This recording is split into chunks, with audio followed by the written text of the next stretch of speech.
नमस्कार दोस्तों, मैं पारुल चौहान आप सभी का स्वागत करती हूं आपके अपने परिवार रोजगार विद अंकित में। कैसे हैं आप सभी? आई होप आप सभी अच्छे होंगे, अच्छे से अपनी पढ़ाई करे होंगे। मधुमाला सिंह, पूजा बिश्नोई, रघुवीर, डॉली, पुरुषोत्तम, हरिओम, प्रशांत चौहान, सचिन कुशवाहा, सुशील कुमार, यशवर्धन, अर्जुन, चंद्रकांत, जितेंद्र, रमेश, आकाश चौधरी, दुर्गा, समीर खान, हेमा, सुनील, अंकुश, प्रताप, शाहिद, मंगली, राकेश, अजीत, सत्यभान, सभी को मेरी तरफ से गुड इवनिंग, नमस्ते, राधे राधे, राम राम। प्यारे प्यारे बच्चों, कैसे हैं आप सभी? एक बार अपनी प्यारी प्यारी सी स्माइल्स के थ्रू बताएंगे कि मैम हम सभी लोग अच्छे हैं। ठीक है, तो चलते हैं अपनी क्लास की तरफ, आगे की तरफ। और आज मुझे आपको पढ़ाना है आर्टिकल 61 और मुझे पढ़ाना है आपको इम्पीचमेंट। कुछ बच्चे पूरा दांत दिखा के हंसते हैं कि मैम देखिए हमारे दांत भी हैं और हम जब हंसते हैं तो हमारे दांत भी दिखते हैं। चलो बहुत बढ़िया। चलो ये सब तो मजाक की बातें हैं, लेकिन आपकी ये मुस्कुराहट हमेशा ऐसे ही बनी रहे, हम तो हमेशा यही उम्मीद करते हैं। और आप इस मुस्कुराहट को अपने माँ बाप के सपनों के, जो उनके सपने हैं उनको पूरा करके अपने माँ बाप को भी इस मुस्कुराहट को दे सको, ये भी हम आपको कहते हैं। तो प्यारे बच्चों, इस अच्छी सी बात के साथ आपको अच्छा सा गुड इवनिंग, नमस्ते अगेन, राधे राधे, राम राम। स्टार्ट करते हैं अपनी क्लास को और यहाँ पे हम पढ़ेंगे राष्ट्रपति पर महाभियोग। इम्पीचमेंट का क्या प्रोसीजर होता है, इम्पीचमेंट क्यों चलाया जाता है, आखिर राष्ट्रपति जी ऐसी क्या गलती करते हैं कि उन्हें उनके पद से हटाया जाता है। तो इम्पीचमेंट या महाभियोग राष्ट्रपति को उनके पद से हटाने की एक प्रक्रिया होती है प्यारे बच्चों, उनके पद से हटाने की प्रक्रिया। ठीक है, अब ध्यान से मेरी बात सुनेंगे और कमेंट्स पर कम ध्यान देंगे। आपको ज्यादा ध्यान कहाँ देना है? बोर्ड की तरफ ध्यान देना है। तो जरा ध्यान से और बहुत अच्छे से मेरी बात सुनिएगा। देखिए, अगर मैं आपसे बात करती हूं प्यारे बच्चों, तो आपका क्या है हेडिंग? तो आपका हेडिंग है राष्ट्रपति पर महाभियोग। किस आर्टिकल में है मैम? आर्टिकल नंबर 61 में है। इम्पीचमेंट ऑफ द प्रेसिडेंट किस आर्टिकल में दिया गया है? आर्टिकल नंबर 61 में दिया गया है। मैम आप बहुत अच्छा पढ़ाती है। मैं अच्छा इसलिए पढ़ाती हूं क्योंकि आप अच्छे से पढ़ते हो, है ना? आप अच्छे से पढ़ते हो। चलिए अब ध्यान से सुनिएगा। आर्टिकल 61 में क्या कहा गया है कि भाई आपका आर्टिकल 61 कहता है कि राष्ट्रपति को उनके पद से कैसे हटाया जाएगा। तो उनके पद के हटाने की जो प्रक्रिया है उसी को हम कहते हैं महाभियोग, उसी को हम कहते हैं इम्पीचमेंट। यह आपको बहुत अच्छे से पता होना चाहिए। अब ध्यान से, अगर मैं आपसे बोलूं कि आर्टिकल 61 के अनुसार राष्ट्रपति द्वारा संविधान का अतिक्रमण, तो संविधान का अतिक्रमण, ये वर्ड याद रखना, और इसको वायलेट्स ऑफ द कॉन्स्टिट्यूशन कहते हैं। वायलेट्स द कॉन्स्टिट्यूशन, संविधान का अतिक्रमण किए जाने पर उसके विरुद्ध महाभियोग चलाया जा सकता है। यानी कि राष्ट्रपति को उनके पद से कब हटाया जा सकता है? जब आपके राष्ट्रपति संविधान का अतिक्रमण, संविधान का अतिक्रमण का मतलब होता है संविधान के विरुद्ध कार्य, संविधान के विरुद्ध कार्य। आपके संविधान ने राष्ट्रपति जी को कुछ पावर्स दे रखी हैं, ठीक है? अगर वो उन पावर्स के अगेंस्ट जाकर कार्य करते हैं, मतलब उनको संविधान में जो कहा गया है वो उसका पालन नहीं करते हैं, तो फिर कहा जाता है कि राष्ट्रपति साहब अब आपको पद से हटना होगा। तो जब राष्ट्रपति वायलेशन ऑफ कॉन्स्टिट्यूशन करते हैं, जब वो संविधान का अतिक्रमण, उसका मतलब होता है संविधान का उल्लंघन या संविधान के विरुद्ध जाकर काम करना। ठीक है, ये आपको ध्यान रखनी है बातें। किस किस बच्चे को अच्छे से ये बात समझ में आ रही है? तो आप जल्दी बताएंगे। राष्ट्रपति को हटाने का आधार समझ में आया? जी हाँ मैम, आधार समझ में आया। जब वो संविधान के विरुद्ध कार्य करते हैं, जब वो संविधान का उल्लंघन करते हैं। प्यारे बच्चे, महाभियोग क्या है? महाभियोग राष्ट्रपति को उनके पद से हटाने की प्रक्रिया, राष्ट्रपति को पद से हटाने की प्रक्रिया, पद से हटाने की प्रक्रिया। यानी कि आपका रिमूवल प्रोसीजर है किसके लिए? प्रेसिडेंट के लिए। रिमूवल प्रोसीजर ऑफ प्रेसिडेंट आपका क्या होता है? इम्पीचमेंट प्रक्रिया है ये, आपको ध्यान रखना है। आगे अब बात आती है कि आखिर ये इम्पीचमेंट का प्रोसीजर कौन शुरू करता है, कौन मैम इसके लिए प्रस्ताव लेकर आता है, ये महाभियोग प्रस्ताव कहां पर आता है। बहुत सारे क्वेश्चंस हैं मैम हमारे पास में, तो ध्यान से सुनिएगा बेटा। सबसे पहले तो अगर मैं बात करूं तो महाभियोग का प्रस्ताव, महाभियोग का प्रस्ताव, महाभियोग का प्रस्ताव यानी motion of impeachment, motion of impeachment. अगर आप इसकी बात करते हो कि आखिर इसको कहां पर पेश किया जाता है, या फिर आप ये कहो कि आखिर इसको कौन लेकर आता है, तो प्यारे बच्चों अगर हम बात करते हैं इसके पेश करने की कि ये कहां पर इंट्रोड्यूस होगा और इसको कौन लेकर आएगा, तो आपको ध्यान रखना है इंट्रोड्यूस हो सकता है either house of parliament, either house of parliament, संसद के किसी भी सदन में। क्या लिखोगे, संसद के किसी भी सदन में। यानी इसकी शुरुआत लोकसभा भी कर सकती है और इसकी शुरुआत आपकी राज्यसभा भी कर सकती है। जिस हाउस को लगेगा कि राष्ट्रपति गलत काम कर रहे हैं, आपका कोई भी हाउस इसको इंट्रोड्यूस कर सकता है, उसको कोई भी अपने यहां पर ला सकता है। लोकसभा या राज्यसभा किसी भी सदन में ये पेश हो सकता है। अगर आपसे कोई पूछे कि इंपीचमेंट का मोशन कहां प्रेजेंट होता है या कहां इंट्रोड्यूस होता है, तो introduce in either house of parliament, संसद के किसी भी सदन में। यह कंपलसरी नहीं कि लोकसभा में होगा या यह भी कंपलसरी नहीं कि राज्यसभा में, जो भी सदन चाहे इसको ला सकता है, कोई भी सदन इसकी शुरुआत कर सकता है। अगली स्लाइड पे देखो यही लिखा है, ठीक है। आगे देखिएगा, महाभियोग का प्रस्ताव संसद के किसी भी सदन में प्रस्तुत किया जा सकता है, यही मैंने अभी आपको बताया है। अब ये महाभियोग क्या होता है, एक बार एसएससी ने क्वेश्चन पूछा है कि इंपीचमेंट क्या होता है, तो इंपीचमेंट क्वासी जुडिशियल प्रोसेस होता है, ये एक अर्ध न्यायिक प्रक्रिया होती है। क्या होता है ये, क्वासी जुडिशियल प्रोसेस।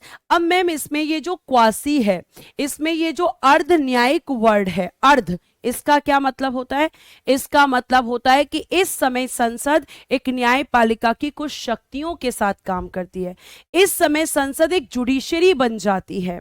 मतलब जैसे आपके जुडिशरी में क्या होता है, क्रिमिनल आता है, क्रिमिनल के खिलाफ केस चलता है, फिर उसको सजा सुनाई जाती है, तो सेम यहां पर भी होता है। पहले राष्ट्रपति पर आरोप लगता है, फिर राष्ट्रपति के खिलाफ उस आरोप को आपके लोकसभा या राज्यसभा में पेश किया जाता है कि भाई राष्ट्रपति गलत काम कर रहे हैं। फिर राष्ट्रपति से पूछताछ होती है कि भैया तुमने ऐसा किया है, राष्ट्रपति अपना पक्ष रखते हैं। फिर उसकी इन्वेस्टिगेशन होती है, जैसे पुलिस इन्वेस्टिगेट करती है, फिर उसके बाद उन्हें सजा सुनाई जाती है। यह आपको पता होना चाहिए। और प्यारे बच्चों, ये जो महाभियोग है, ये जो इंपीचमेंट है, इसे हमने यूएसए से लिया है। तो महाभियोग कैसी प्रक्रिया है, एक अर्ध न्यायिक प्रक्रिया है। यानी कि पूरा जुडिशियल नहीं बोल सकते, अर्ध न्यायिक बोल सकते हैं। क्यों बोल सकते हैं, क्योंकि कुछ शक्तियां कोर्ट की, संसद के पास जाती हैं, सारी नहीं। ठीक है, यह आपको पता होना चाहिए। तो क्वासी जुडिशियल समझ आया, जब किसी के पास में कोर्ट की कुछ शक्तियां चली जाती हैं, उसे हम क्वासी जुडिशियल प्रोसेस कहते हैं। ठीक, और किसी भी सदन में प्रस्तुत हो सकता है। आगे देखिएगा, आगे देखिएगा, ठीक है, आगे देखिएगा। उसके बाद यहां पे बात होती है कि ये पेश कैसे होता है, राष्ट्रपति को इसकी इंफॉर्मेशन दी जाती है या नहीं दी जाती है, पूरा मैं आपको एक बार बता देती हूं ताकि भविष्य में आपको इंपीचमेंट से दिक्कत ना हो। देखो, सबसे पहले बात आती है कि जो आपका मोशन, कौन सा, इंपीचमेंट का, महाभियोग का जो प्रस्ताव है, ठीक है, मैं इसमें एग्जाम्पल लेती हूं प्यारे बच्चे कि मैं इसे कहां पर इंट्रोड्यूस करूंगी, लोकसभा में, इंट्रोड्यूस्ड इन लोकसभा। एग्जाम्पल है, राज्यसभा में भी हो सकता है, लोकसभा में पेश, ठीक है, लोकसभा में पेश किया।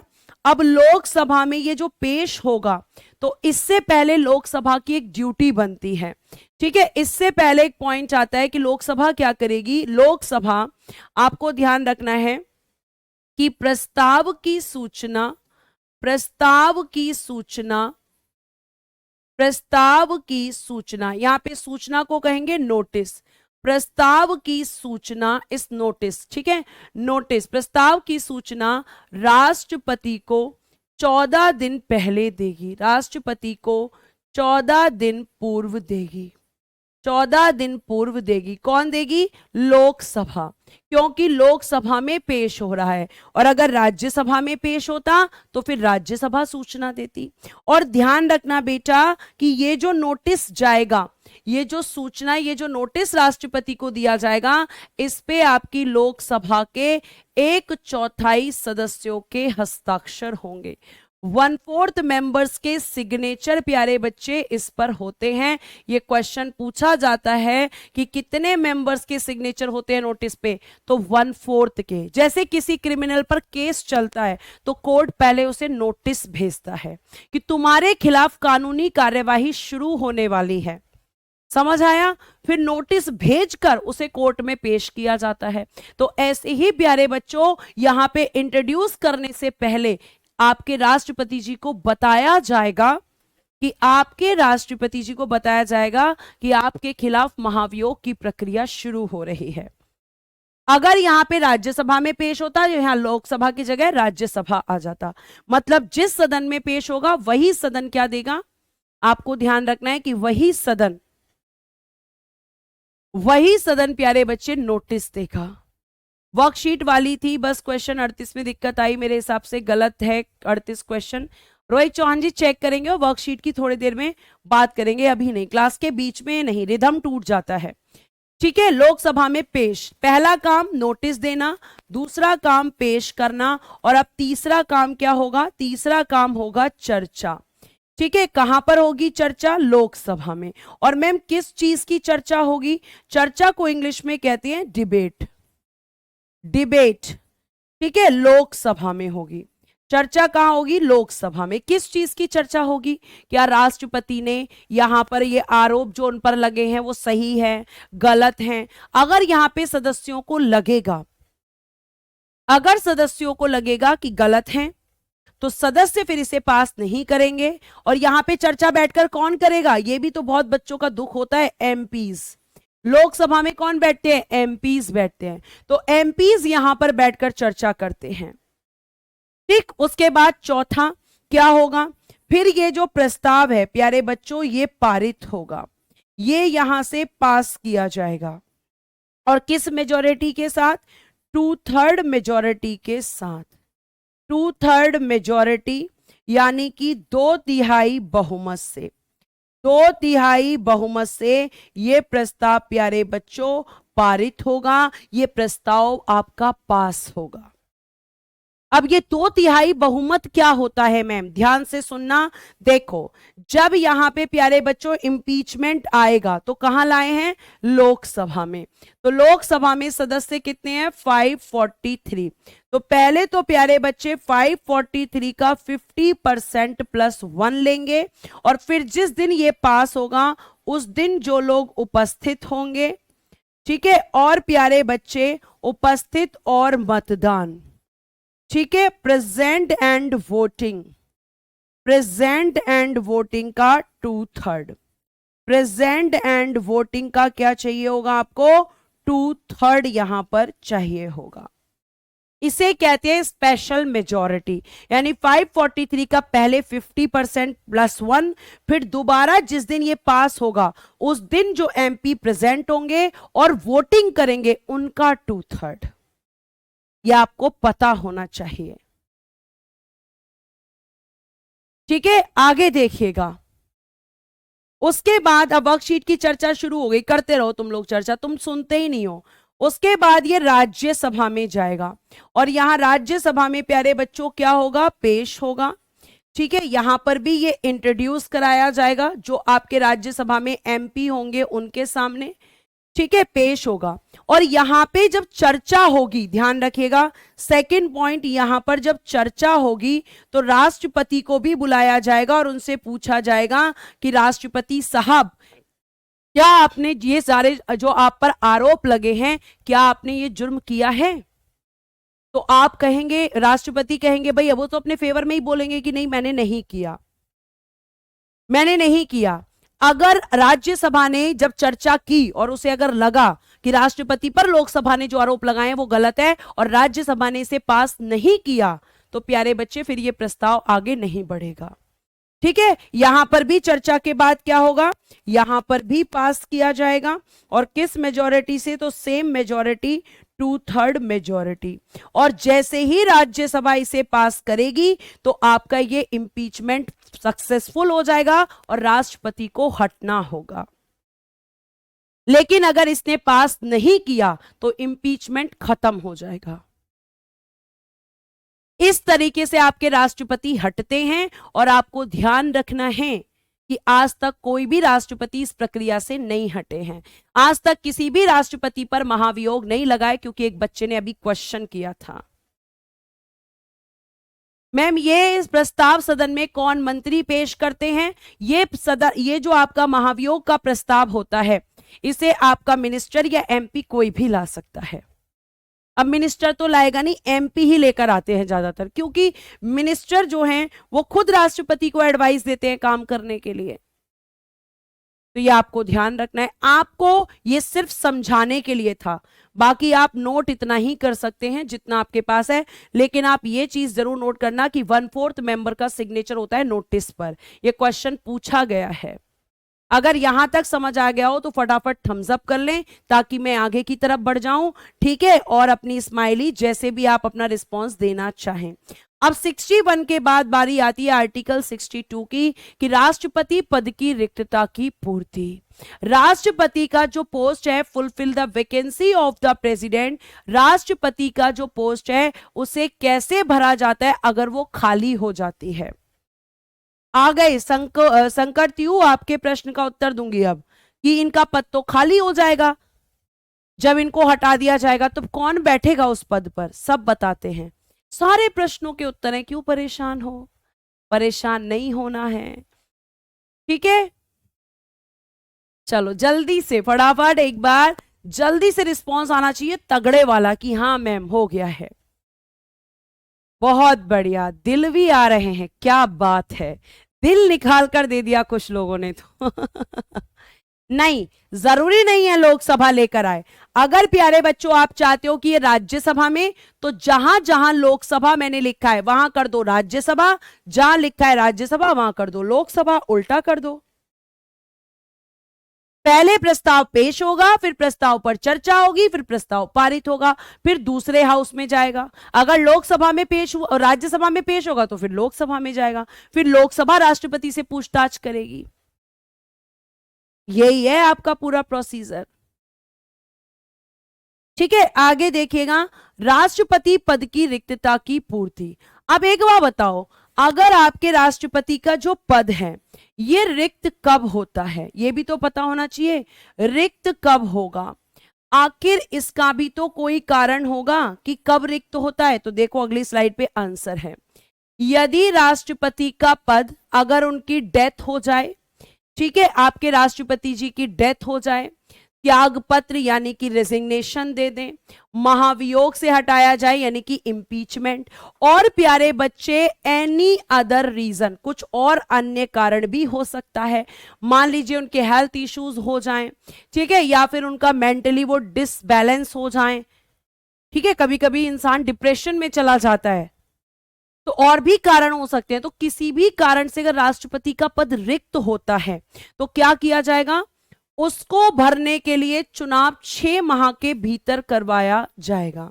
तो कारण में आप क्या क्या लिख सकते हो कि मैम मृत्यु से खाली होगा, डेथ, मैम त्याग पत्र देंगे तब भी खाली होगा, मैम जब इन पर महाभियोग चलेगा तब भी खाली होगा, और मैम कोई अन्य कारण भी हो सकता है जिसकी वजह से ये पद खाली होगा। अदर रीजन भी हो सकता है जिसकी वजह से ये पद खाली होगा, और इस पद को जब ये रिक्त होगा तो भरने के लिए क्या कराया जाएगा, भरने के लिए 6 माह के अंदर इलेक्शन, 6 माह के अंदर क्या कराया जाएगा, निर्वाचन, 6 माह के अंदर अंदर निर्वाचन।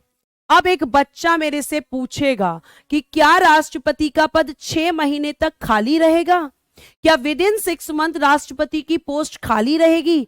नहीं बेटा, जब तक ये 6 महीने का इलेक्शन का टाइम होता है तो आपको ध्यान रखना है कि इस बीच एक पोस्ट बनाई गई है कार्यवाहक उपराष्ट्रपति, सॉरी कार्यवाहक राष्ट्रपति की, यानी कि आपके एक्टिंग प्रेसिडेंट की। और एक्टिंग प्रेसिडेंट कब काम करता है? एक्टिंग प्रेसिडेंट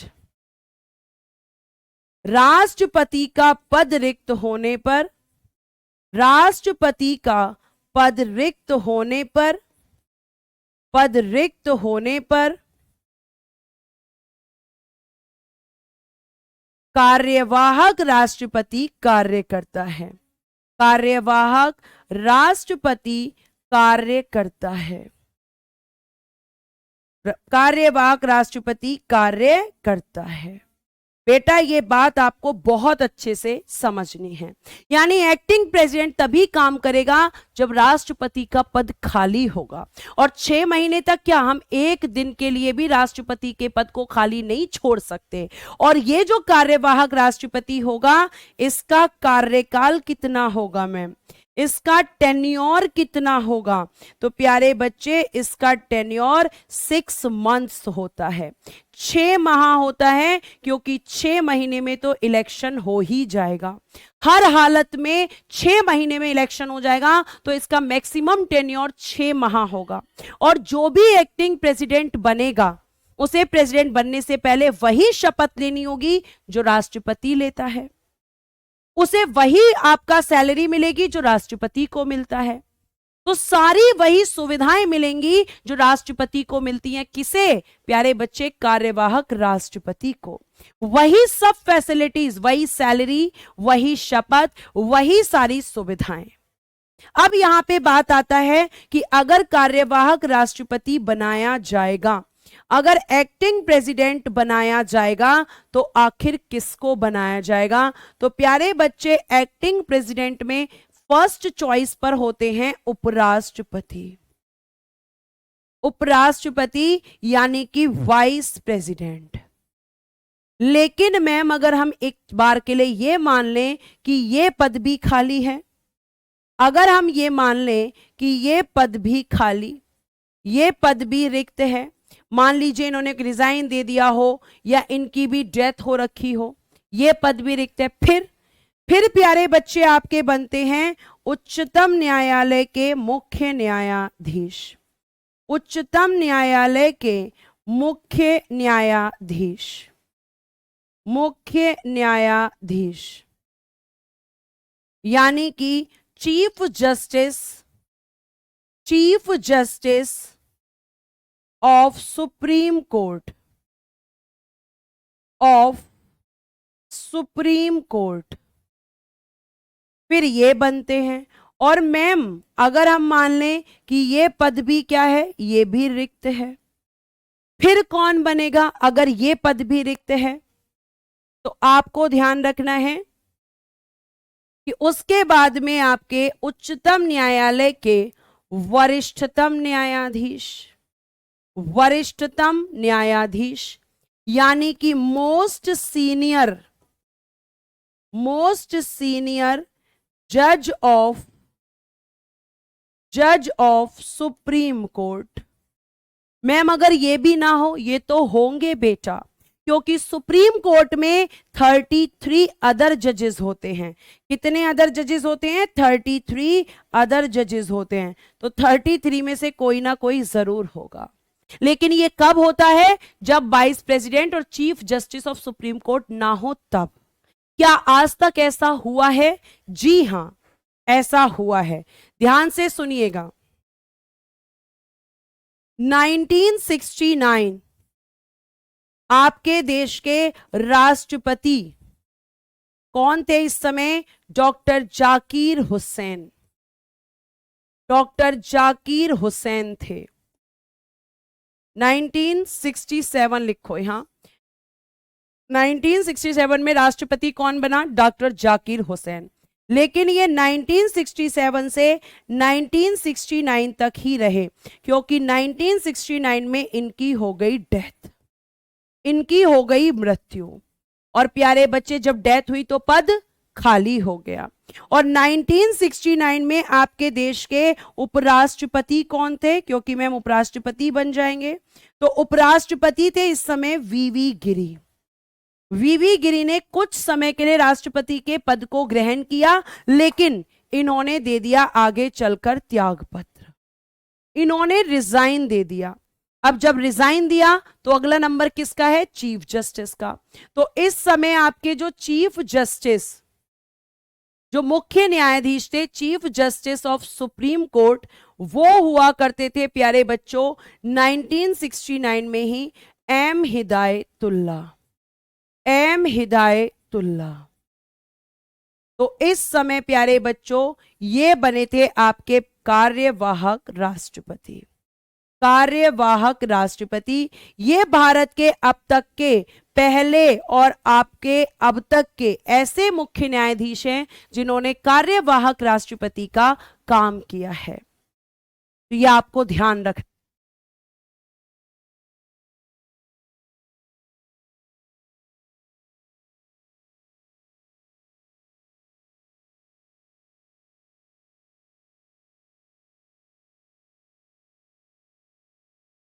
ठीक है, यह आपको ध्यान रखना है।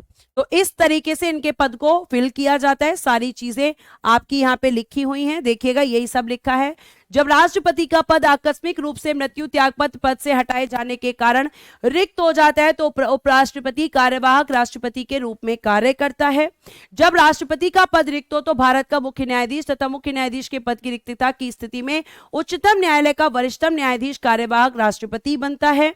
एम हिदायतुल्ला भारत के एकमात्र ऐसे मुख्य न्यायाधीश हैं जिन्होंने 20 जुलाई 1969 से 24 अगस्त 1969 तक कार्यवाहक राष्ट्रपति के रूप में कार्य किया था।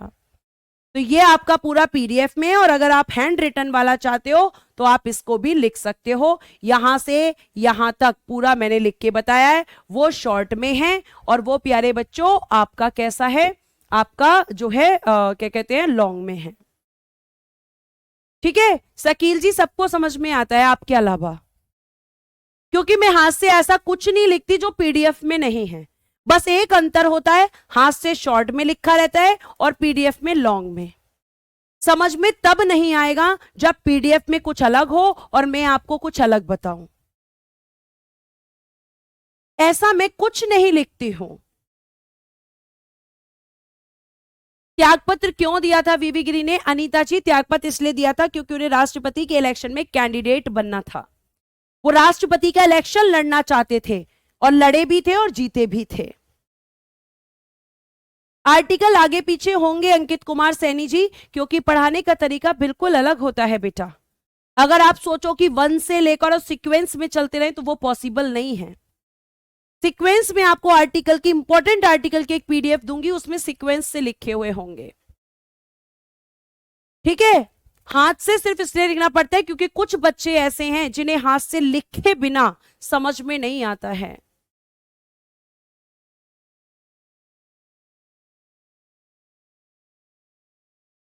तो सब कुछ हाथ से भी लिखा है और पीडीएफ से। चॉइस आपकी होती है कि आपको क्या करना है। अब ये हाथ से मैंने 2 स्लाइड पे लिखा है, इसमें 3 स्लाइड पे, क्योंकि उसमें इंग्लिश भी लिखी है। समझ आया? आगे देखिएगा, अगर मैं आपसे बात करती हूं तो यहां पे आपका नेक्स्ट होगा, ध्यान से सुनिएगा, राष्ट्रपति के चुनाव संबंधी विवाद। और केवल राष्ट्रपति का नहीं प्यारे बच्चों, ये वाला आर्टिकल उपराष्ट्रपति के लिए भी है, या उपराष्ट्रपति के चुनाव से संबंधित विवाद। अगर आप ध्यान से पढ़ोगे तो ऐसा हो ही नहीं सकता कि आपको समझ में नहीं आए।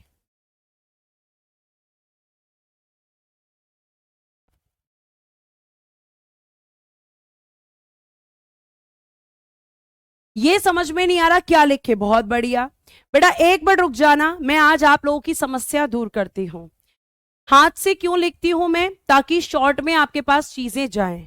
लेकिन मैं हमेशा ये एक्सेप्ट करती हूं कि शॉर्ट में चीजें आपको तभी तक याद रहेंगी जब तक मैं क्लास करा रही हूं। जैसे ही शॉर्ट क्लासेस आपने कर लिया है, ठीक है, शॉर्ट में आपने लिख लिया है, अब क्लासेस खत्म। अब मैं आपके सामने नहीं हूं, आपको शॉर्ट में कुछ समझ में नहीं आएगा। आपको अगर शॉर्ट में समझ में आ रहा है तो भी आपको नोट्स अपनी भाषा में बनाना पड़ेगा।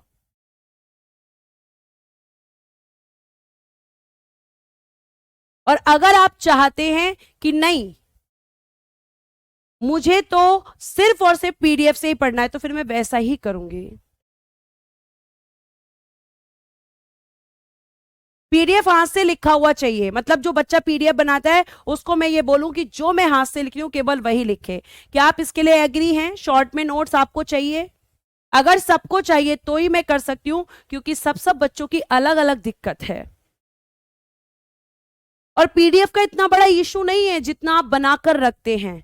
जब तक आप अपने आप को घिसोगे नहीं, जब तक आप खुद के नोट्स नहीं बनाओगे, तब तक कुछ नहीं हो सकता। एक बात हमेशा ध्यान रखना, वही वही चमकता है जो अपने आप को घिसता है। और इसे अगर आप गुस्सा समझ रहे हो तो ये गुस्सा बिल्कुल नहीं है, ये सिर्फ आपको समझाया जा रहा है। आपको सबसे ज्यादा फोकस आपका पीडीएफ पे रहता है, जबकि क्लास में सबसे ज्यादा फोकस आपका किस पर रहना चाहिए? समझने पर। क्योंकि जो पीडीएफ में मैं लिख रही हूं वो सब बुक में लिखा हुआ है।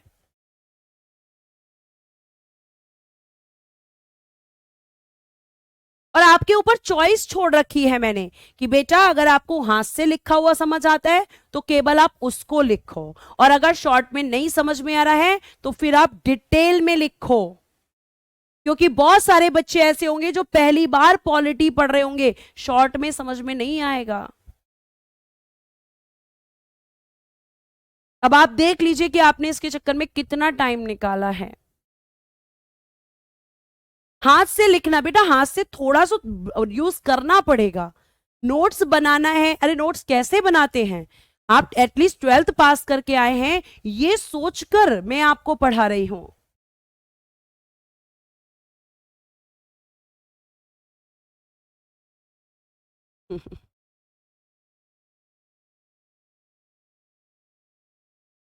चलिए आगे देखिए ध्यान से।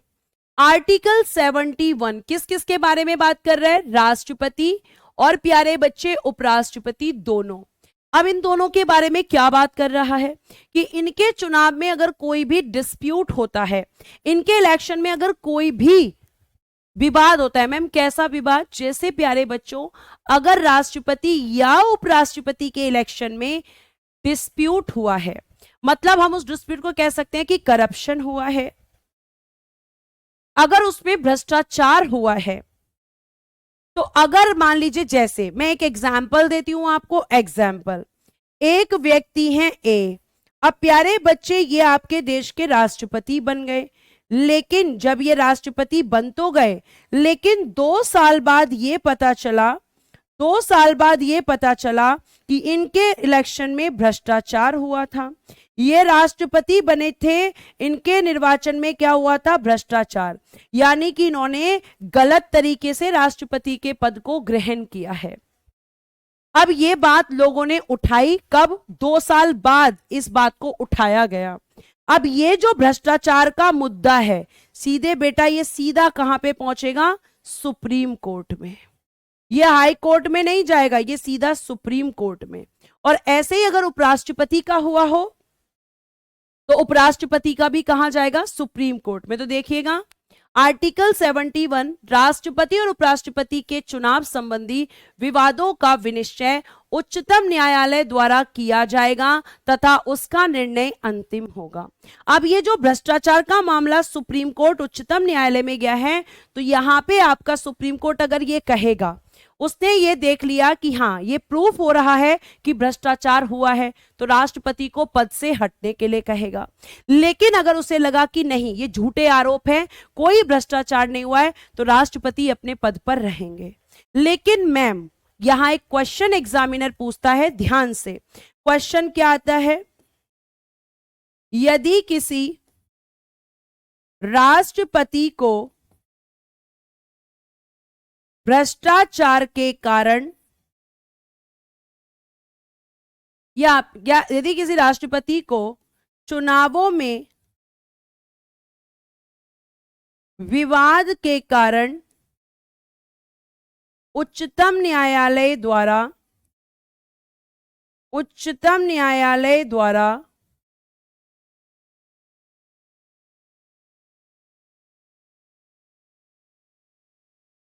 उच्चतम न्यायालय द्वारा हटाया जाता है तो उसके द्वारा किए गए कार्य उसके द्वारा किए गए कार्य वैध होंगे या अवैध? वैध यानी कि वैलिड, वैध होंगे या अवैध या अवैध है, इनवैलिड। बताओ, आप इसका आंसर बताओ। जैसे ए ने 2 साल काम किया तो 2 साल में उसने जो भी काम किया वो वैलिड माने जाएंगे या इनवैलिड। और ध्यान रखना बेटा, इसमें सुप्रीम कोर्ट जो भी डिसीजन देता है वो फाइनल होता है, उसके बाद आप कहीं और इस मुद्दे को लेकर नहीं जा सकते, क्योंकि संविधान आपके सुप्रीम कोर्ट को ही इसकी पावर देता है। सबसे पहले मधु किन्हा ने कहा है कि मैम वैलिड होंगे। शाबाश मधु, आपने पहला आंसर किया है और बिल्कुल सही दिया, सही आंसर दिया है, सही आंसर दिया है। जो बच्चे कह रहे हैं कि मैम इस क्वेश्चन का आंसर होगा वैलिड, क्यों वैलिड क्यों होगा मैम, उसने तो करप्शन किया है, वैलिड क्यों होगा? क्योंकि प्यारे बच्चों, जिस समय उसने काम किया उस समय उसने कोई गलत काम नहीं किया था, उस समय उसने सारा काम किससे किया था? उस समय उसने सारा का सारा काम किया था प्यारे बच्चों, किस तरीके से? कि राष्ट्रपति के रूप में किया था, इसलिए वो वैलिड होंगे। ठीक है, इसलिए वो वैलिड होंगे। क्लियर है बच्चों? आगे ये हो गए राष्ट्रपति का इलेक्शन। अब तो पीडीएफ से ही पढ़ाया है, अब तो कंफ्यूजन नहीं है। ठीक है, आगे देखिए, अब बहुत ध्यान से सुनना। आपको प्यारे बच्चों अब पढ़नी है राष्ट्रपति की शक्तियां, जिसमें सबसे पहले आप पढ़ेंगे कार्यपालिका शक्तियां, एग्जीक्यूटिव पावर। कुछ बच्चे ये पूछने लग जाते हैं कि हम पढ़ क्या रहे हैं, तो मैं आपको पहले ही बता दूं कि हम जो पढ़ने जा रहे हैं वो क्या पढ़ रहे हैं? राष्ट्रपति की शक्तियां, राष्ट्रपति की शक्तियां।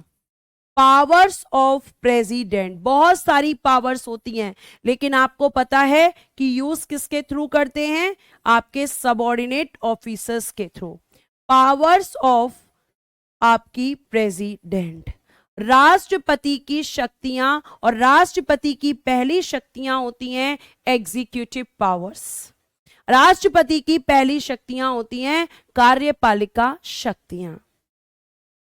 और ये जो कार्यपालिका शक्तियां हैं, अगर मैं इनकी बात करूं तो इसमें सबसे पहले आपको लिखना है आर्टिकल नंबर 53, जो कि मैं आपको लिखवा चुकी हूं। इसमें मैंने बताया था कि संघ की सभी कार्यपालिका शक्तियां राष्ट्रपति में निहित होंगी, जिनका प्रयोग वह स्वयं या अपने अधीनस्थ अधिकारियों के माध्यम से करेंगे। यानी कि पावर्स तो सारी उनके पास हैं, लेकिन यूज बाय हिम और बाय सबऑर्डिनेट ऑफिसर्स। ये आर्टिकल आपको यहां पर नोट कर लेना है, क्योंकि ये इनकी कार्यपालिका शक्ति है। अब अगला आर्टिकल 77, ध्यान से। भारत सरकार के समस्त कार्यपालिका कृत्य राष्ट्रपति के नाम से किए जाएंगे, यानी कि जितने भी एग्जीक्यूटिव एक्शंस होंगे। अब एग्जीक्यूटिव एक्शंस कौन कौन करता है? रोहित चौहान जी कुछ नहीं छोड़ा है, थोड़ा ध्यान से। रंजन कुमार जी आप पागल हो चुके हैं, आपको पता है आप पागल हो चुके हैं। इतना मैं समझा रही हूं, उसके बाद भी आप नहीं समझ रहे हैं। 2 से 3 क्वेश्चन कुंदन कुमार कब तक ये क्वेश्चन पूछते रहेंगे कि मैम पॉलिटी से कितना क्वेश्चन आता है? मैं डेली यही बताती हूं। और आपको मैं फिर से ये बता देना चाहूंगी कि ऐसा नहीं हो सकता कि 1 से लेकर 200 या 300 आर्टिकल्स तक मैं आपको सीक्वेंस में पढ़ाऊं, वो पॉसिबल नहीं है। बेटा पढ़ाने का तरीका जब चैप्टर्स में पढ़ाते हैं तो बिल्कुल अलग होता है, चाहे फिर वो मैं पढ़ाऊं चाहे अजीत सर, अगर वो भी पढ़ाते तो वो भी इसी तरीके से पढ़ाते। आप क्यों नहीं समझ रहे हैं? आखिर मैं कैसे समझाऊं, कौन सी भाषा का प्रयोग करूं? सारी चीजें आपको आएंगी, सारी चीजें आपके पढ़ने का तरीका। आर्टिकल मैंने बोला कि सीक्वेंस में आपको अलग से पीडीएफ से दूंगी।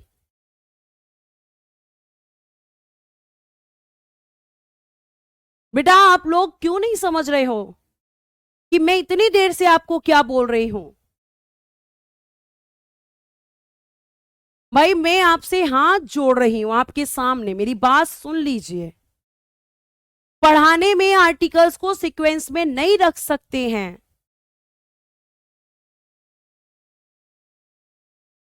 देखिए आर्टिकल 53 राष्ट्रपति की पहली कार्यपालिका शक्ति होती है, जो मैं आपको लिखवा चुकी हूं। अब आर्टिकल 77 भारत सरकार के समस्त कार्यपालिका कृत्य, मतलब जितने भी आपके ऑल एग्जीक्यूटिव एक्शंस। देखो काम कौन करता है, ध्यान से। जैसे आपने देखा होगा कि आपके देश में काम करते हैं पीएम और काउंसिल ऑफ मिनिस्टर। बेटा कार्य तो ये करते हैं, लेकिन नाम किसका होता है? नाम किसका होता है? तो राष्ट्रपति जी का। राष्ट्रपति जी का नाम होता है। यानी कि जितने भी काम होंगे वो सारे के सारे कौन करेगा? आपके प्रधानमंत्री और मंत्री परिषद करेगी, लेकिन नाम किसका होगा? राष्ट्रपति का। जैसे आपको अभी किसके नाम से जाना जाता है? आपके पिताजी के नाम से। ठीक है, आपको किसके नाम से जाना जाता है? आपके पिताजी के नाम से। और प्यारे बच्चे क्यों? क्योंकि आपकी पहचान उनसे है। तो आपके यहां जितने भी एग्जीक्यूटिव फंक्शन होंगे, चाहे कोई संधि हो, चाहे कोई समझौता हो, या कोई भी और काम हो, वो सारे के सारे नाम किसका होगा? राष्ट्रपति का। और काम कौन करेगा? प्राइम मिनिस्टर और काउंसिल ऑफ मिनिस्टर्स। ठीक है, ये आपके आर्टिकल 77। आगे देखिए, फिर हम बात करते हैं आगे कि आपके राष्ट्रपति जी क्या करते हैं? कुछ नियुक्तियां करते हैं। किसके बारे में नियुक्तियां? कौन कौन सी नियुक्तियां करते हैं, कौन कौन सी अपॉइंटमेंट्स करते हैं? देखिए भारत के प्रधानमंत्री सहित संघ के अन्य प्रमुख अधिकारियों की नियुक्ति करता है कौन? राष्ट्रपति।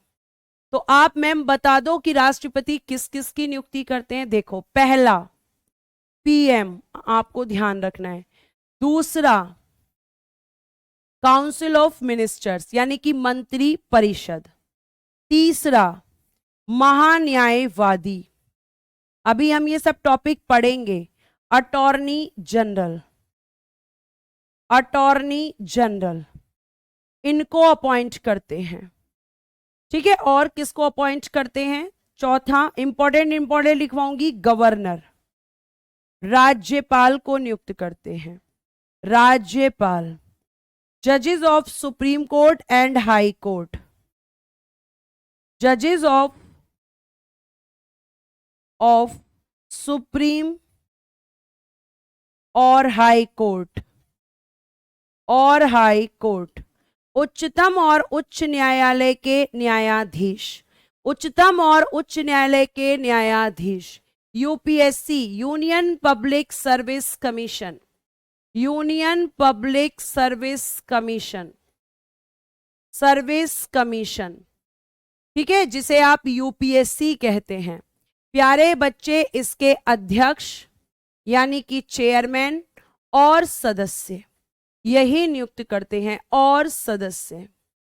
उसके अलावा प्यारे बच्चों वित्त आयोग, फाइनेंस कमीशन, वित्त आयोग के अध्यक्ष और सदस्य यही नियुक्त करते हैं, अध्यक्ष प्लस सदस्य।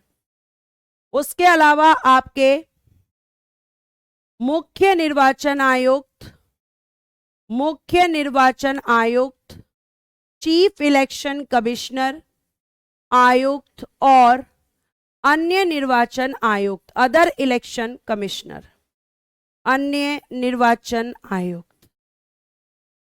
ठीक है, बहुत सारी अपॉइंटमेंट्स करते हैं आपके प्रेसिडेंट।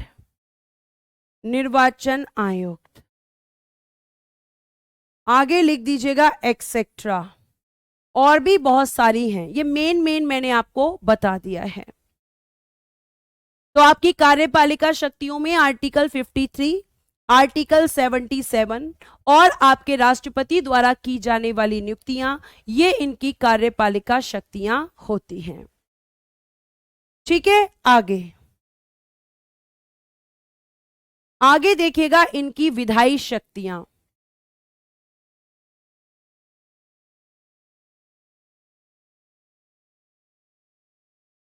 ठीक है, आगे देखिएगा विधायी शक्तियां।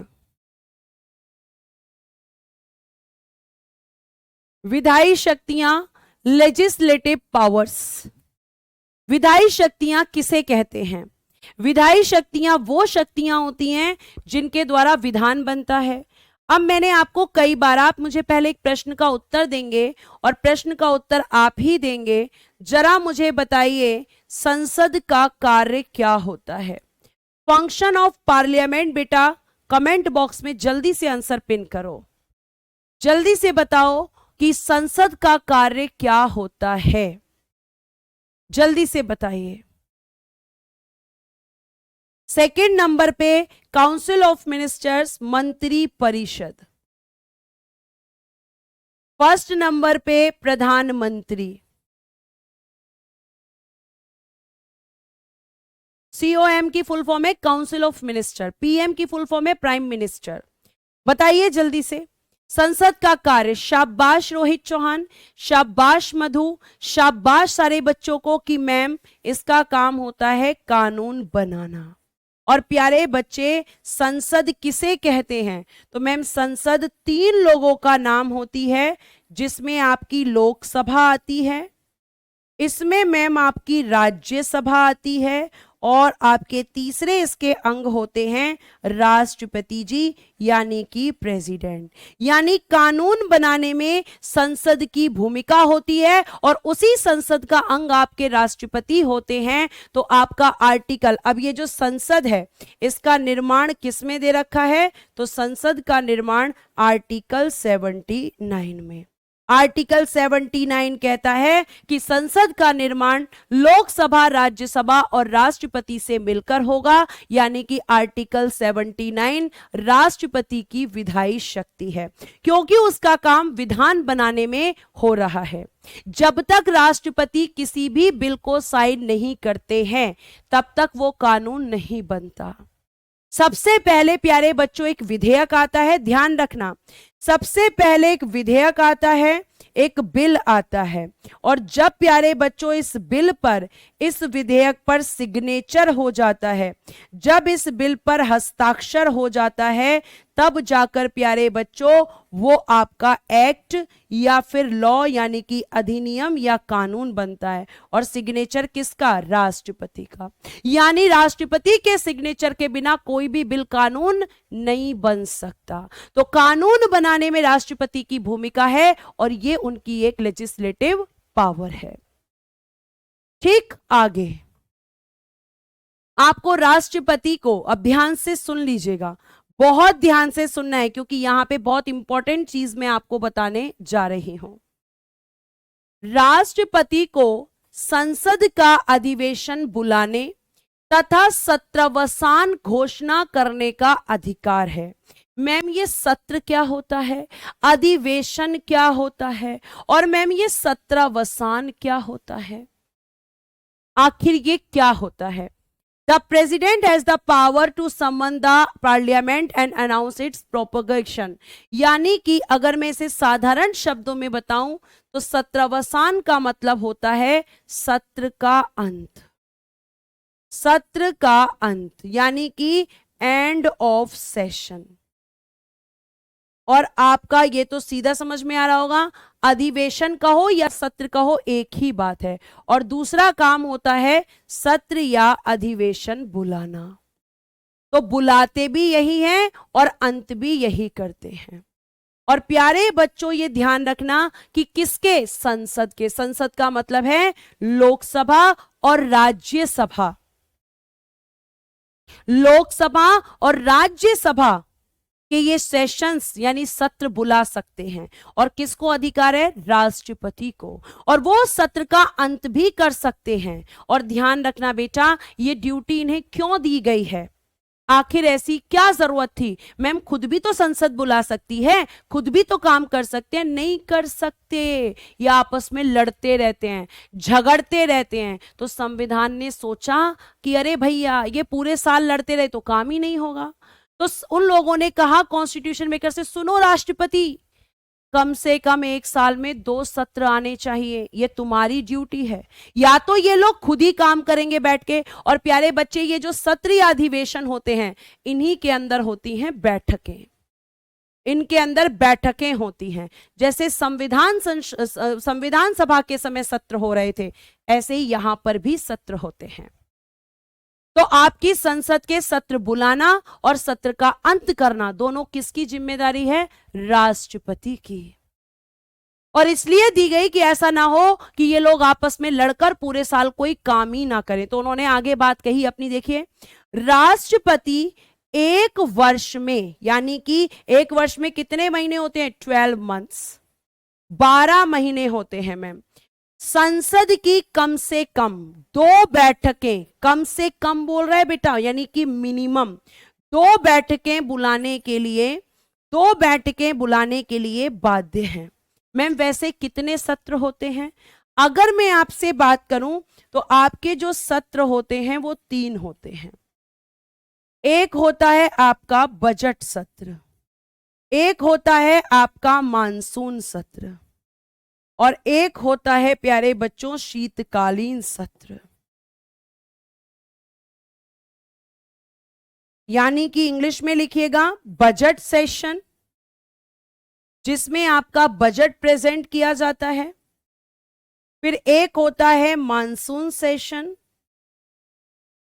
और एक होता है विंटर सेशन।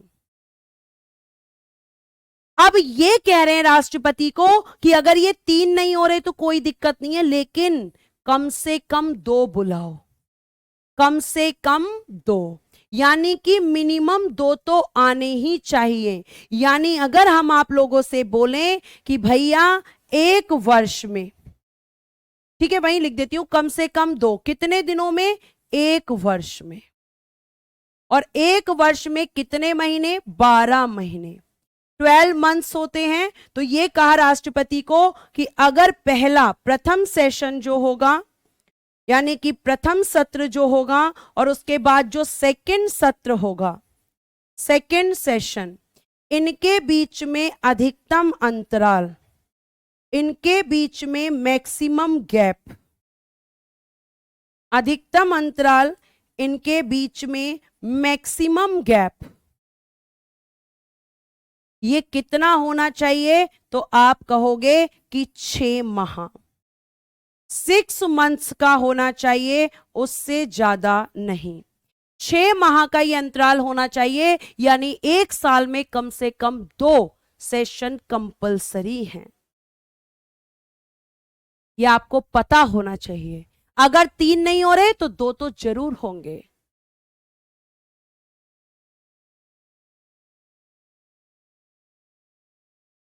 ठीक, यह आपको पता चला? यहां तक बात समझ में आई कि सत्र बुलाने की जिम्मेदारी क्यों है राष्ट्रपति को, और एक साल में कितने सत्र आते हैं, और 2 सत्रों के बीच मैक्सिमम गैप कितना हो सकता है। 6 महीने से पहले तो आ सकता है, लेकिन ऐसा नहीं कि आप 6 महीने बाद फिर 7वें महीने, नहीं, 6ठे महीने बुलाना होगा। हर हालत में सत्र बुलाते भी यही हैं और खत्म भी ये कर सकते हैं। और कम से कम एक साल में 2 सत्र, जी हां, 6 महीने का होना चाहिए।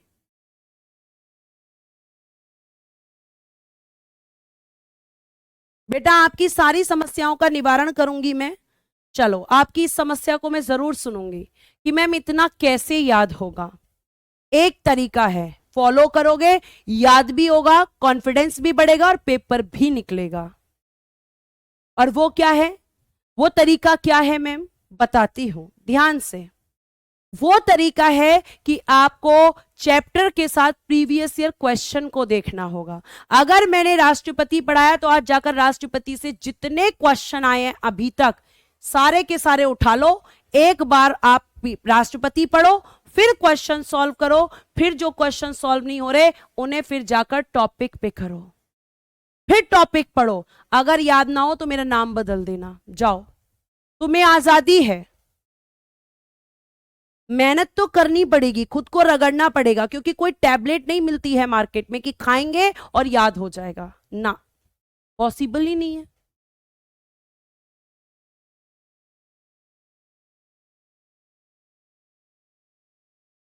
ठीक है, सत्र क्यों बुलाए जाते हैं, क्योंकि विश्वनाथ कुमार जी, उनका काम होता है कि वो बैठक करके काम करें। अगर संसद काम नहीं करेगी तो आपके देश में कोई काम ही नहीं होगा। देश के लिए काम करने के लिए संसद बनी है। अब आप कहो कि मैम टीचर क्यों बनाए जाते हैं, तो पढ़ाने के लिए। एमपी क्यों बनाए जाते हैं, तो सरकार का काम करने के लिए। अगर संसद की बैठक ही नहीं होगी तो काम कैसे होगा। सरकार क्यों बनती है, देश चलाने के लिए। टीचर क्यों बनते हैं, पढ़ाने के लिए। आपको नौकरी क्यों चाहिए, घर चलाने के लिए। नहीं, प्रेसिडेंट की एजुकेशन जरूरी नहीं है। आगे देखिए, कहां से लाएं क्वेश्चन, मार्केट से। बहुत सारे आपके ऑनलाइन प्लेटफॉर्म्स हैं जहां पे आपको क्वेश्चंस मिल जाएंगे, प्रैक्टिस कीजिए, टेस्ट सीरीज ले लीजिए। और मैं 100% कह सकती हूं इसी से आपका कॉन्फिडेंस बढ़ेगा। कभी सब्जेक्ट को रटना नहीं चाहिए, उसे समझना चाहिए। आप मुझसे पूछते हो आपको इतना याद कैसे रहता है, ये आपके कॉमन क्वेश्चंस होते हैं, तो वो इसलिए रहता है कि मैं क्वेश्चंस देखती हूं फिर आपको कंटेंट देती हूं। ठीक है, आगे देखिए प्यारे बच्चों, आपका आर्टिकल नंबर 85, लोकसभा को उसके नियत अवधि के पूर्व भंग किया जा सकता है। और कौन करता है भंग, राष्ट्रपति द्वारा भंग, राष्ट्रपति द्वारा भंग की जाती है। अब मैम ये भंग क्या होता है, अब मैम ये डिसॉल्व क्या होता है, ध्यान से प्यारे बच्चों, अगर मैं आपको इसे समझाऊं तो आपको बहुत अच्छे से पता है कि लोकसभा का कार्यकाल, आप सभी को पता है, tenure of Lok Sabha, tenure of Lok Sabha कितना होता है, 5 वर्ष। लेकिन किसी कारण से अगर इसे केवल 2 वर्ष बाद, 2 वर्ष बाद क्या कर दिया जाए, तो यहां वर्ड यूज करेंगे भंग या वर्ड यूज करेंगे विघटन, क्योंकि इसको इंग्लिश में कहते हैं डिसॉल्व। यानी कि जब लोकसभा को उसका कार्यकाल पूरा होने से पहले भंग किया जाता है तो उसके लिए हम भंग वर्ड यूज करते हैं। भंग का मतलब होता है बीच में खत्म करना, जबकि एंड का मतलब क्या होता है, एंड का मतलब कार्यकाल के बाद समाप्त होना। यहां एंड वर्ड यूज नहीं करेंगे या समाप्त वर्ड यूज नहीं करेंगे, यहां वर्ड यूज करेंगे भंग। अगर कोई लोकसभा केवल 2 साल काम करती है और 2 साल बाद उसका कार्यकाल खत्म होता है तो उसे वहां पे समाप्त नहीं भंग वर्ड यूज करते हैं। यानी कि जब किसी सदन का कार्यकाल उसके कार्यकाल पूरा होने से पहले ही खत्म हो जाता है तो उसे भंग किया जाता है। और ध्यान रखना कि अपनी मर्जी से नहीं करते राष्ट्रपति, प्रधानमंत्री की सलाह पर, प्रधानमंत्री की सलाह पर। यानी जब प्राइम मिनिस्टर उन्हें कहेंगे तभी वो लोकसभा को भंग करेंगे, या फिर सरकार के खिलाफ नो कॉन्फिडेंस मोशन पास हो जाए। अब ये नो कॉन्फिडेंस मोशन क्या होता है, पढ़ाऊंगी संसद में, ठीक है, पढ़ाऊंगी। मैम ये भंग हुई है अभी तक, हाँ हुई है। भाई क्वेश्चन दिया करो, क्वेश्चन देती हूं, वर्कशीट दे दिया। अगर आप ये सोचो कि डेली क्वेश्चन दूं तो वो पॉसिबल नहीं है। क्योंकि डेली बेटा बहुत बिजी शेड्यूल होता है हम लोगों का।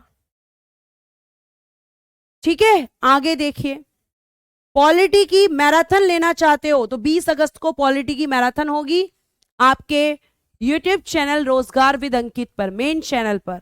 पूरी पॉलिटी सीक्वेंस में खत्म कराऊंगी, उस मैराथन को लेकर भी तुम पॉलिटी कंप्लीट कर सकते हो। और बताओ इससे ज्यादा और क्या करूं तुम्हारे लिए? देखो, मैं तुम्हारे लिए सब कुछ करूंगी, लेकिन तुम्हें एफर्ट लगाना होगा।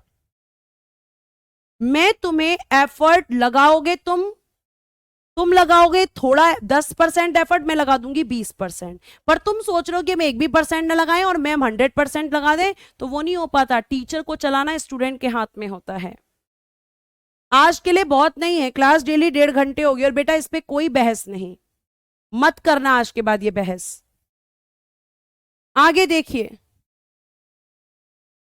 आर्टिकल 87, संसद के दोनों सदनों की संयुक्त बैठक को संबोधित, ये वर्ड याद रखना, संबोधित करते हैं यानी कि एड्रेस करते हैं।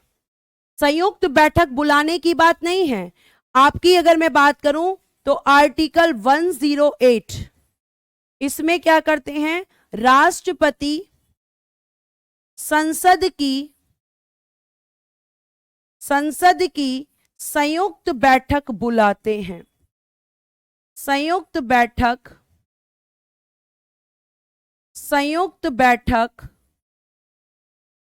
बुलाते हैं।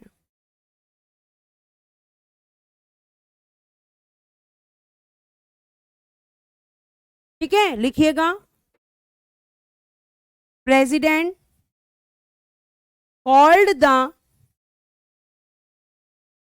जॉइंट सेशन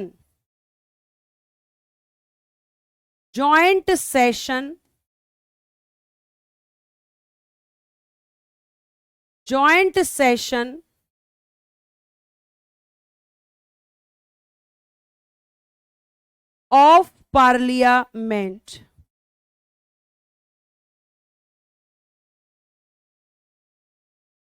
यहां पे बुलाते हैं, ठीक है, और यहां पे क्या करते हैं, संबोधित।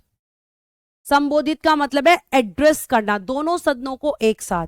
लोकसभा बिठाया, राज्यसभा बिठाया, राष्ट्रपति खड़े हो गए और बोलेंगे हां जी, तो एक साथ एड्रेस करना आर्टिकल 87 में, लेकिन ज्वाइंट सेशन को बुलाना आर्टिकल 108 में।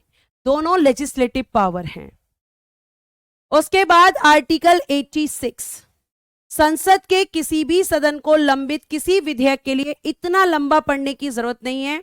संसद को क्या कर सकते हैं, संदेश भेजने का अधिकार। सिर्फ इतना जितना मैं कर रही हूं, लिखिएगा, there is also the right to send a message to either house of parliament. ये संसद को कोई भी मैसेज, अब मैसेज प्यारे बच्चों प्यार भरा मैसेज तो नहीं भेजेंगे, ठीक है, यहां पे लव लेटर तो नहीं लिखेंगे। ये किससे रिलेटेड, बिल से रिलेटेड मैसेज भेजेंगे, विधेयक से रिलेटेड मैसेज भेजेंगे। तो संबोधित आर्टिकल 87, जॉइंट सेशन आर्टिकल 108 और मैसेज भेजेंगे मैम आर्टिकल 86। रोहित चौहान जी, ये जो आपका लिखा है संबोधन, ये आपका विशेष अभिभाषण ही होता है, विशेष अभिभाषण ही कहते हैं इसको। एड्रेस करने का मतलब है कि राष्ट्रपति यहां पर आपकी सरकार की नीतियों को बताते हैं। एक साथ संबोधित कब करते हैं, जब नया सेशन शुरू होता है। रोहित चौहान जी, संबोधन का मतलब विशेष अभिभाषण ही है यहां पर। मैराथन का टाइम सुबह 20 अगस्त 9 बजे होगा, ठीक है बेटा। भैया आप लोगों को पता नहीं, कुछ बच्चे कितने नेगेटिव हैं। ऐसा बेटा मैंने क्या अपराध किया है कि आप लोग इतना परेशान हो रहे हैं और कर रहे हैं। एक स्टूडेंट लिख रहा है हमें समझ आए या नहीं आए, आपको पढ़ाने से मतलब है। ऐसा मैंने तो बिल्कुल नहीं किया, आपको पढ़ाने के बाद रिस्पॉन्स ले रही हूं। प्यारे बच्चों, आपका 87 की अगर हम बात करते हैं तो ये संबोधन का मतलब यहां विशेष अभिभाषण से ही है। वो संबोधित कब करते हैं? तो संबोधित करते हैं जब आपकी लोकसभा की पहली बैठक होती है या हर साल की जब पहली बैठक होती है।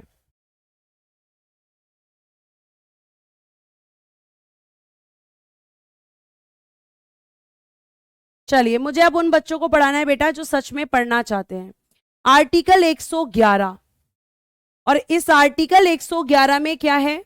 अभी विधायी शक्तियां ही चल रही हैं। राष्ट्रपति की वीटो शक्तियां, और ये किसके लिए होती हैं? लिखिएगा, राष्ट्रपति इन वीटो शक्तियों का प्रयोग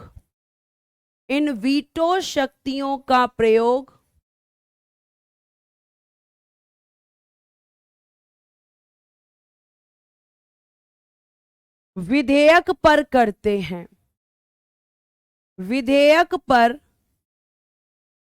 हैं।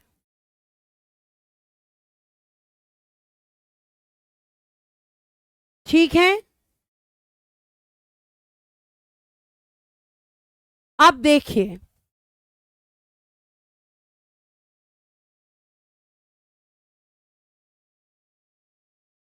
ठीक, आगे देखिए। तो यहां पर राष्ट्रपति इन वीटो शक्तियों का प्रयोग किस पर करते हैं? विधेयक पर, यानी कि बिल्स पर। और बेटा आपके यहां 3 तरह के बिल होते हैं। पहला लिखना, साधारण विधेयक, यानी कि ऑर्डिनरी बिल कहते हैं इसको इंग्लिश में, ऑर्डिनरी बिल। दूसरा,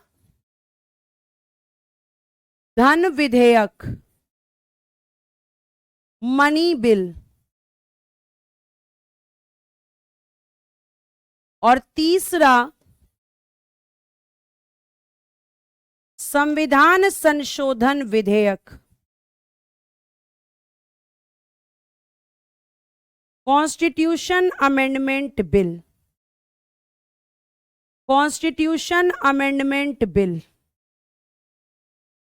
अब पहले हम वीटो पावर समझ लेते हैं, फिर देखेंगे कि कौन से बिल पर कौन सी शक्ति का यूज होता है। कॉन्स्टिट्यूशन अमेंडमेंट बिल, ध्यान से, आपको अच्छे से पता है कि कोई भी बिल पहले राष्ट्रपति के पास सिग्नेचर होता है, तब प्यारे बच्चों वो एक्ट या लॉ बनता है। ठीक है, एक्ट या लॉ बनता है। अब आपको ध्यान रखना है कि यहां पे कौन कौन सी वीटो पावर है? आत्यांतिक वीटो, पहला लिखना, जब राष्ट्रपति बिल पर हस्ताक्षर ना करें, हस्ताक्षर यानी कि सिग्नेचर करने से मना कर दें कि भैया मैं सिग्नेचर नहीं करूंगा, उसे हम कहते हैं आपका आत्यांतिक वीटो यानी कि एब्सोल्यूट वीटो। सस्पेंशन वीटो, जब राष्ट्रपति बिल को पुनर्विचार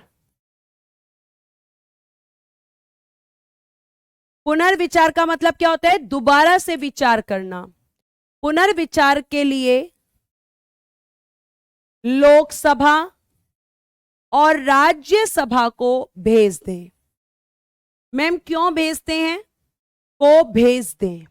तो आप कहोगे कि जब मैम उन्हें कमी लगती है ना बिल में, उन्हें लगता है कि बिल में कोई दिक्कत है, तो वो लोकसभा राज्यसभा को कहते हैं कि आप एक बार दोबारा से विचार कर लो, आप एक बार दोबारा से बात कर लो, तो ये वापस भेज देते हैं।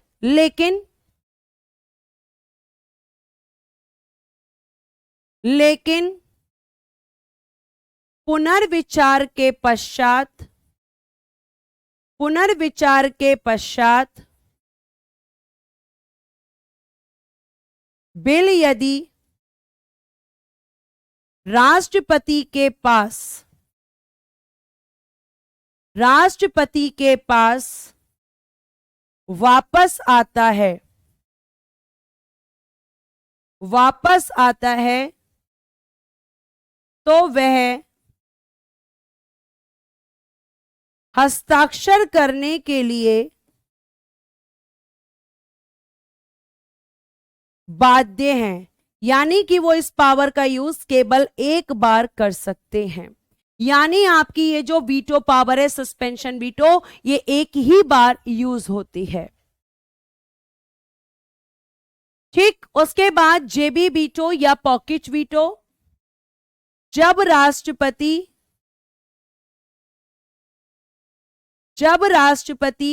विधेयक को रखकर भूल जाते हैं, मतलब ना तो साइन करते हैं, ना साइन करने से मना करते हैं, ना वापस भेजते हैं, बल्कि पॉकेट में रखते हैं और भूल जाते हैं। क्योंकि भारत में ये कहीं भी आपके संविधान में नहीं लिखा कि राष्ट्रपति को कोई बिल साइन करके कब देना है। और आपको ध्यान रखना है कि इस पावर का यूज क्वेश्चन पूछ चुकी है एसएससी, ज्ञानी जेल सिंह ने किया था, ज्ञानी जेल सिंह। और कब किया था? 1986 में डाकघर संशोधन विधेयक, post office amendment bill, post office amendment bill,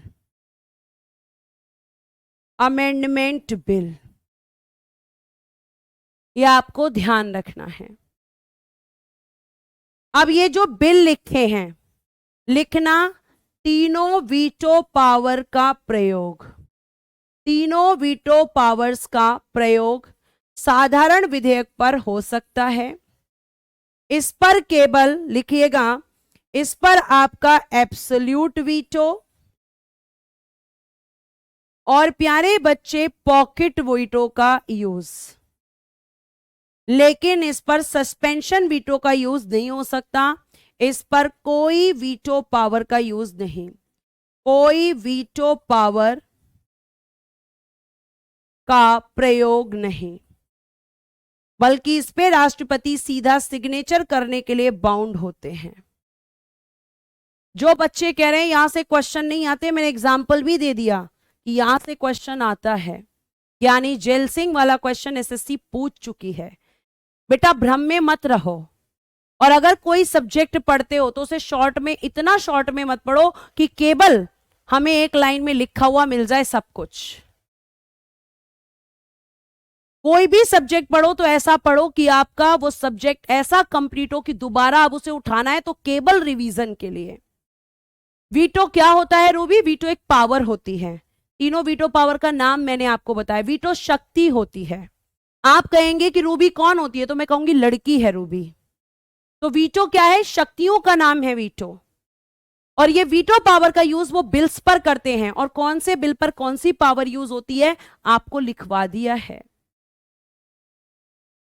Hindi बता दीजिए। एब्सोल्यूट वीटो को आत्यांतिक वीटो, पॉकेट वीटो को पॉकेट वीटो। आत्यांतिक वीटो,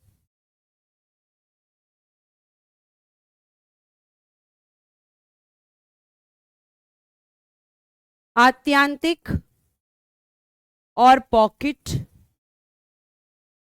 हिंदी में वीटो को वीटो ही कहेंगे, उसकी कोई और शुद्ध हिंदी नहीं होती है। ठीक है, आपको ध्यान रखना है।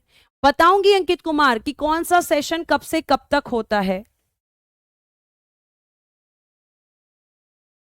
अगर राष्ट्रपति बिल पर साइन नहीं करते, एब्सोल्यूट वीटो, बिल को वापस कर देते हैं, सस्पेंशन वीटो, और अगर बिल को रखकर भूल जाते हैं तो पॉकेट वीटो। हो गया शॉर्ट।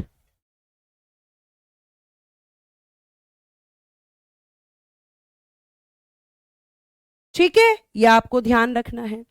उसके बाद प्यारे बच्चों, एक बच्चा बहुत देर से परेशान है, लेकिन अभी आपका एक बहुत देर से एक बच्चा मुझे कमेंट कर रहा है आर्टिकल 123, ये पूरा हाथ से लिखा हुआ है, ये आपका पीडीएफ में नहीं है। इसमें है प्यारे बच्चे अध्यादेश, इसमें है प्यारे बच्चों ऑर्डिनेंस।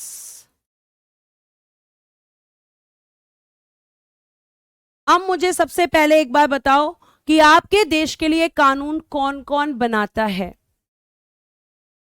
आपके देश के लिए कानून कौन कौन बनाता है, बताइए जल्दी से।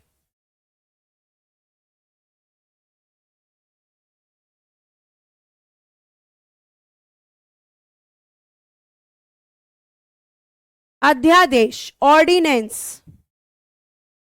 सबसे पहला क्वेश्चन कि ये कौन जारी करता है, कौन जारी? तो लिखिएगा राष्ट्रपति द्वारा जारी।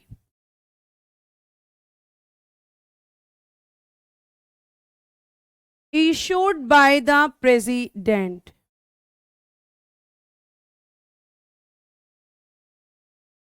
अब अगला क्वेश्चन मुझे बताना, आपके देश के लिए कानून कौन कौन बनाता है?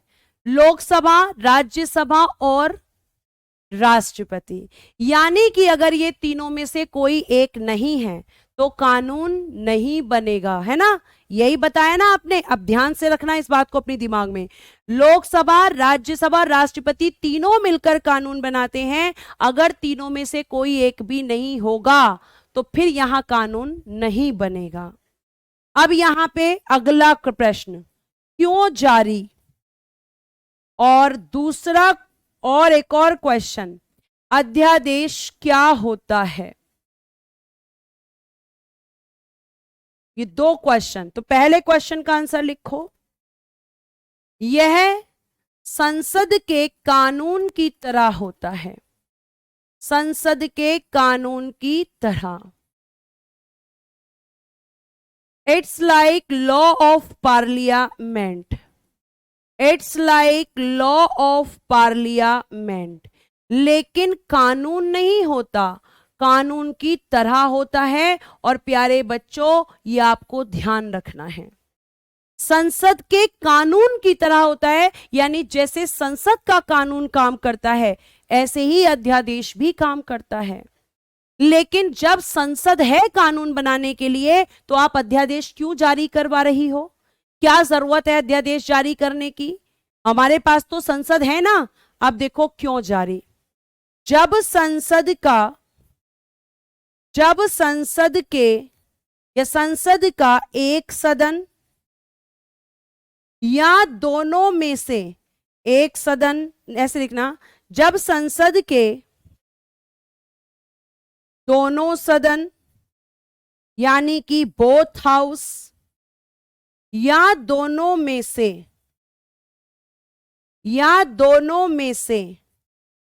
एक सदन सत्र में ना हो। सत्र में ना हो का मतलब क्या है? सत्र में ना हो का मतलब है कार्य ना कर रहा हो, कार्य ना कर रहा हो, तब अध्यादेश जारी होता है। क्योंकि अगर आपका लोकसभा नहीं है तो भी कानून नहीं बनेगा, राज्यसभा नहीं है तो भी कानून नहीं बनेगा, और दोनों नहीं है तो भी कानून नहीं बनेगा। कानून बनाने के लिए तीनों की जरूरत है। अब यहां पे कई बार ऐसा होता है, जैसे मैंने बताया कि संसद काम नहीं करती है, मतलब या तो लोकसभा ना करे या राज्यसभा, ये भी हो सकता है कि दोनों ही ना करें। तो इस स्थिति में कानून नहीं बन सकता। लेकिन अब आपके देश में ऐसी स्थिति पैदा हो गई है कि नहीं, अब ऐसी स्थिति पैदा हो गई है कि तुरंत आपको एक कानून की जरूरत है। तो इस सिचुएशन में अध्यादेश जारी होता है, इस सिचुएशन में ऑर्डिनेंस इशू होता है। और प्यारे बच्चों ध्यान रखना, अगला प्रश्न बनेगा अध्यादेश पर लोकसभा और राज्यसभा का अनुमोदन, राज्यसभा का अनुमोदन को इंग्लिश में कहते हैं अप्रूवल। और अप्रूवल का मतलब होता है सहमति। क्यों लेनी है सहमति? क्योंकि इन दोनों की सहमति के बिना ये ज्यादा दिन काम नहीं कर सकता। तो लोकसभा राज्यसभा का अनुमोदन किस दिन से? तो ध्यान से सुनना, क्या कहते हैं, सदनों के दोबारा कार्य करने के दिन से 6 सप्ताह के अंदर अंदर, 6 सप्ताह यानी कि 6 वीक्स, 6 सप्ताह के अंदर अंदर ये जिस दिन काम करेंगे उस दिन से लेकर 6 सप्ताह का समय होगा इस ऑर्डिनेंस पर अप्रूवल का। अब अप्रूवल लेने जाओगे तो 2 ही काम हो सकते हैं। जब हम सहमति लेने जाएंगे तो या तो आपको अप्रूवल मिलेगा तो एक्ट या फिर लॉ बनेगा, और अगर अप्रूवल नहीं मिलेगा तो अध्यादेश समाप्त हो जाएगा। ये 2 ही सिचुएशन होती हैं। और लास्ट लाइन अब मैं लिखवाऊंगी, लास्ट लाइन, अध्यादेश की अधिकतम अवधि, मैक्सिमम ड्यूरेशन, कि अध्यादेश कितने समय तक काम कर सकता है विदाउट अप्रूवल, ब्रैकेट में लिखना बिना अनुमोदन, तो आप कहेंगे 6 मंथ्स और 6 वीक्स, 6 माह 6 सप्ताह, क्योंकि 6 महीने बाद तो बैठक होगी ही होगी, और जब 6 महीने बाद बैठक होगी तो उसके बाद 6 सप्ताह का समय। ध्यान रखना बेटा, अगर लोकसभा राज्यसभा काम नहीं करेंगी तो वो मैक्सिमम 6 महीने काम नहीं करेंगी, उसके बाद उन्हें काम करना ही होगा। ये क्या है? ये अधिकतम अवधि है, मैक्सिमम ड्यूरेशन। इसके पहले अगर वो काम करेंगी, जैसे मान लो आज अध्यादेश जारी हुआ और कल काम करना शुरू कर दिया, तो कल से लेकर 6 सप्ताह, लेकिन कल नहीं किया और 6 महीने बाद किया तो 6 महीने वो और 6 सप्ताह वो। अप्रूवल का समय भी आपको जोड़ना है, क्योंकि 6 महीने तक विदाउट अप्रूवल काम कर सकता है, लेकिन 6 महीने बाद तो अप्रूवल, ये मैक्सिमम ड्यूरेशन है। उससे पहले भी आपकी ये दोनों सदन काम कर सकते हैं, और जिस दिन ये काम करेंगे उस दिन से लेकर 6 वीक, चाहे ये किसी भी दिन काम करें उस दिन से 6 वीक। और मैं मैक्सिमम 6 क्यों? क्योंकि 6 महीने बाद तो बैठक होगी ही होगी। अगर बेटा ये समझ में आया तो एक बार मुझे थम्स अप चाहिए, जल्दी से बताइए, जल्दी से एक बार मुझे आप सभी का रिस्पांस चाहिए। देखो, अध्यादेश राष्ट्रपति जारी करते हैं। कब जारी करते हैं? जब संसद के सदन काम ना करें और उस समय तुरंत कानून चाहिए तो अध्यादेश जारी होता है। अध्यादेश पर लोकसभा और राज्यसभा का अनुमोदन का समय 6 सप्ताह होता है। लेकिन अगर हम बात करें कि मैक्सिमम कितने समय तक ये बिना अनुमोदन के काम कर सकता है, तो 6 महीने, क्योंकि 6 महीने तो उस 6 महीने बाद तो उन्हें बैठक करनी ही होगी। ठीक है, अगर आपको यहां से कोई क्वेश्चन है तो कल पूछ लीजिएगा। कल मैं आपको राष्ट्रपति की शक्तियां खत्म कराते हुए इमरजेंसी पढ़ाऊंगी। आज के लिए धन्यवाद। Bye bye, take care and good day everyone. जय हिंद, जय Bharat. Thanks for response everyone.